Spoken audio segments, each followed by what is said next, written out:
नमस्ते नमस्कार। स्वागत है आप सभी का आपके अपने YouTube चैनल अध्ययन गुरुकुल में। मैं इमरान, आप हमारे साथ ही कुल मिलाकर। कल बीते हुए रात में आपके लिए एक बहुत बड़ी एक अपडेट आई। अपडेट क्या, बहुत बड़ी खुशखबरी आई। जो भी गवर्नमेंट जॉब कर रहे हैं या जो गवर्नमेंट जॉब की तैयारी कर रहे हैं उनके लिए एक ये मोटिवेशन फैक्टर होने वाला है। क्या मोटिवेशन फैक्टर? कल जो मोदी सरकार है उनकी कैबिनेट ने एक बहुत महत्वपूर्ण कदम उठाया है। वो कदम क्या है? कल जो पीएम आवास पे एक मीटिंग हुई कैबिनेट की। वहां पर जो आपका 8वां वेतन आयोग है यानी 8 पे कमीशन, उसको मंजूरी दे दी गई है। क्या है? उसको मंजूरी दे दी गई है और कहा गया है कि 1 जनवरी 2026 से इसको लागू कर दिया जाएगा। हर साल यानी हर 10 सालों में जो पे कमीशन है, जो हर 10 सालों में पे कमीशन है उसको इंक्रीज किया जाता है, नया लाया जाता है। अभी तक भारत के अंदर 7वां वेतन आयोग चल रहा था। क्या है? 7वां वेतन आयोग चल रहा था, जिसकी समय सीमा आपकी 2025 दिसंबर तक है। क्या है? 2025 दिसंबर तक है, क्योंकि जो 7वां वेतन आयोग है वो 1 जनवरी 2016 से लागू हुआ था और जो उसकी अंतिम है वो आपका 31 दिसंबर आपकी 2016 तक रहेगा, 2025 तक रहेगा। तो 1 जनवरी 2026 तक आपका जो 8वां वेतन आयोग है वो लागू हो जाएगा। सबसे पहले जो यूनियन मिनिस्टर अश्वनी जी हैं उनके द्वारा इसकी प्रेस कॉन्फ्रेंस से पूरा निर्णय यानी घोषणा की गई है कि 8वें वेतन आयोग को मंजूरी दे दी गई है। पहले आप जो 1 मिनट का ये वीडियो है, पहले आप इस 1 मिनट के वीडियो को देखिए, फिर इसको हम डिटेल में समझाने की कोशिश करते हैं। देखिए। माननीय प्रधानमंत्री जी ने केंद्र सरकार के सभी कर्मचारियों के लिए 8th सेंट्रल पे कमीशन को मंजूरी दे दी। 8th सेंट्रल पे कमीशन आप सब जानते हैं 1947 से अब तक 7 पे कमीशन हुए हैं और प्रधानमंत्री जी ने एक रेगुलर रिदम के साथ पे कमीशन बनाने का जो एक संकल्प लिया है, उसके हिसाब से 2016 में लास्ट पे कमीशन 7th पे कमीशन स्टार्ट हुआ था, तो 2026 में इसका टर्म कंप्लीट होता है। उससे वेल बिफोर 2025 में 8 पे कमीशन स्टैब्लिश करने से सफिशिएंट टाइम मिलेगा so that the recommendations can be received well before the completion of the period of। तो आपने सुना कि अश्वनी जी ने ये घोषणा कर दी है कि आपका जो 8वां वेतन आयोग है वो जो कैबिनेट ने उसकी मंजूरी दे दी है, मोदी सरकार ने उसकी मंजूरी दे दी है और 1 जनवरी 2026 से इसे लागू कर दिया जाएगा। और इसी साल यानी इसी साल इसकी सारी सिफारिशें की संभावना भी है कि इसी साल सारी सिफारिशें हैं वो मंजूर कर दी जाएंगी। इसमें आपको क्या क्या फायदा होने वाला है कि जो जितने सरकारी कर्मचारी हैं, सरकारी सैलरी में लगभग 38% यानी कितनी 38% तक आपको बढ़ोतरी देखने को मिलेगी और जो पेंशन योगी हैं उनको भी 34% तक आपकी बढ़ोतरी देखने को मिलेगी। आप सबसे पहले जानिए फिटमेंट फैक्टर क्या होता है। ये जो फिटमेंट फैक्टर होता है वो सैलरी के अनुसार कि कितनी सैलरी पहले दी जा रही है और कितना डीए दिया जा रहा है, उन सबको कैलकुलेट करके एक फिटमेंट फैक्टर बनाया जाता है।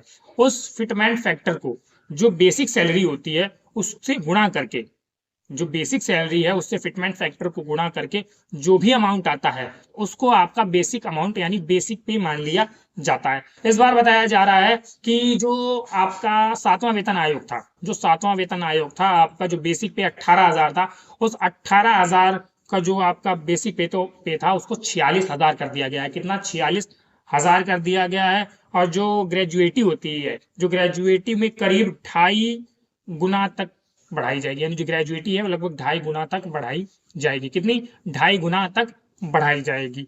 तो आपकी जो न्यूनतम वेतन है वो 18,000 से बढ़कर आपका 46,000 हो जाएगा। कितना? 46,000 हो जाएगा। इसको हम थोड़ा सा डिटेल में चर्चा कर लेते हैं कि आपका वेतन की गणना कैसे होती है और किस प्रकार से वेतन आपको दिया जाता है। इसकी हम एक एक बात पर कैलकुलेट करते हैं, यानी ये जो इसकी एक एक बात है उसको हम देखने की कोशिश करते हैं क्या क्या आपको मिलने वाला है, क्या किस तरीके से। यानी जो आपका सबसे पहले बात कर लेते हैं उच्चतम वेतन में कितनी वृद्धि आपकी इस बार संभव है। कितनी? जो 7वां वेतन जो आया था वेतनमान था, तो उसमें उच्चतम जो ग्रेड वाले सेक्रेटरी लेवल के जो ऑफिसर थे, उनका जो मूल वेतन था वो 2.5 लाख रुपए था। कितना था? 2.5 लाख रुपए। कितना था मूल वेतन आपका?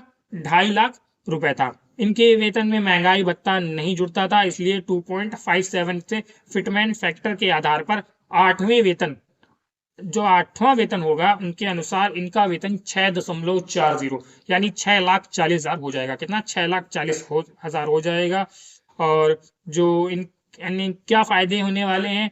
जो केंद्रीय कर्मचारी हैं उनको 34 माह के मूल वेतन के बराबर होम लोन केवल 8.5% के ब्याज पर मिलता था, और छठे वेतन में यह लोन 7.5 लाख की हो गई थी, और 7वें वेतन में यह 3.2 गुना बढ़कर 25 लाख करीब पहुंच जाएगी। और जो 8वां वेतन जो आयोग होने वाला है, उसमें लगभग 80 लाख से ऊपर इनकी होम लोन की जो चीजें हैं वो आपको देखने को मिलेगी। कितनी? 80 लाख तक की। और उसके बाद यहाँ पेंशन की बात करते हैं। पेंशन के हम छोड़ देते हैं, हम बात करते हैं न्यूनतम वेतन मतलब किस तरीके से गणना की जाए, क्या गणित होती है। जो पहले हम देखते हैं, जो 7वां वेतनमान था, जो 7वां वेतन आयोग है, उसमें किसी का अगर न्यूनतम वेतन 18,000 है, 18,000 है, तो महंगाई भत्ता 53% उसका हो रहा है इस वक्त। 53% से महंगाई भत्ता डीए उनका जुड़ रहा है। और इसी प्रकार 31 दिसंबर 2026 तक 2 वेतन भत्ते और जुड़ेंगे, यानी 3-3% के टोटल 59%, यानी 59% उनका महंगाई भत्ता हो जाएगा। कितना? 59%। इसी जोड़कर 8वां वेतनमान लगने से पहले जो कुल वेतन होगा वो 28,620 रुपए हो जाएगा। कितना? 28,620 रुपए हो जाएगा। ये उनकी बात हो रही जिनकी जो न्यूनतम वेतन यानी 18,000 रुपए, यानी 28,620 रुपए हो जाएगा। और वहीं अब 8वें वेतनमान की बात कर लेते हैं। संभावित फिटमेंट फैक्टर 2.57 से 2.90 रहेगा, यानी कितने बढ़ने की संभावना है?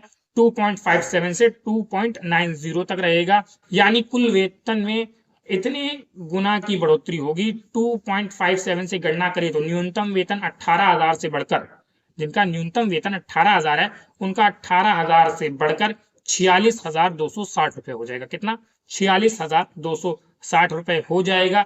यानी न्यूनतम वेतन 46,260 से, यानी अगर 28,620 को माइनस करें तो 17,640 रुपए। कितनी? 17,640 रुपए उनका वेतन होगा, यानी लगभग माना जाए तो 38.13% की वृद्धि हो जाएगी। कितनी? 38.13% की इसमें आपको वृद्धि देखने को मिलेगी। और वहीं हम बात करते हैं प्राइवेट जॉब वालों को भी यहाँ काफी देखने को मिलेगा। जो प्राइवेट जॉब वाले हैं उनको भी 5% से 8% तक की वेतन आपकी बढ़ोतरी देखने को मिलेगी। ये मैंने आपको डिटेल में एनालिसिस नहीं किया है, मैंने आपको एक तरीके से तरीका बता दिया किस प्रकार से आपका वेतन आयोग बदल रहा है, और क्या 1 जनवरी 2026 से आपको वेतन क्या मिल सकता है। और इसको लेकर हम डिटेल में चर्चा करेंगे, डिटेल एनालिसिस के साथ। कल आपको एक वीडियो मिलेगा, उसमें आपको देखने को पता मिलेगा कि आपकी सैलरी एक पॉइंट टू पॉइंट आपको बताई जाएगी कितनी सैलरी आपकी हो सकती है 2026 में, जितने भी गवर्नमेंट एम्प्लॉइज हैं। तो बाकी चैनल को लाइक शेयर सब्सक्राइब करना ना भूलें, हमसे जुड़ना ना भूलें। बाकी मिलते हैं किसी नेक्स्ट अपडेट में, नेक्स्ट वीडियो में। बाकी जो कल एक वीडियो आने वाला है उसको आप देखना ना भूलें, उसमें आपको डिटेल में पता चल जाएगा, डिटेल में आपको जानकारी मिलेगी फुल एनालिसिस के साथ कि आपका कितना वेतन आपको रहने वाला है। बाकी मिलते हैं नेक्स्ट अपडेट में, तब तक के लिए जय हिंद, जय भारत, नमस्कार।